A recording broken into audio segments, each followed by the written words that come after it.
Hi, my name is Josephine Chase, and I am showing you two flyers that can be used in our campaign to reduce and potentially eliminate prejudice. Color is an extremely important and visual element, which has a significant effect on viewers. I chose to use the same two colors for both of my flyers, even though in the United States and India they mean two completely different things. In the United States, red illustrates energy and courage. These are both things we need when dealing with a touchy subject as prejudice. According to Robin Landa, red also stands for love. We need love and peace from prejudice. Robin Landa also states that the color green can mean new changes and a fresh day. In India, red means purity, and green symbolizes a new beginning and happiness.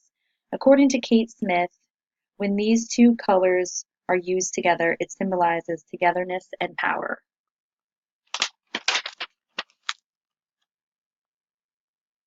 Thick dark lines send a message of boldness. It is used to gather focus to what is important. It is mentioned how to use eyeliner, that using group lines, such as bold lines, brings focus and attention to the viewers. I think this will appeal to both target audiences in the United States and India for the anti-prejudice flyers. The strategic use of balance is essential. According to the article, 4 types of balance in art and design. Using symmetrical balance to create a mirror image is perfect. It feels formal and elegant. I use symmetrical balance on the X and Y axes on both flyers by using unity, order, and equilibrium. This will appeal to both the target audiences by illustrating visual weight on the anti-prejudice flyers.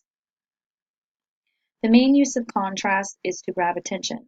According to principles of design, you use contrast to make an impact. I use contrast in the flyers by grabbing the attention of the words beautiful and racism is something you learn, not something you are born with.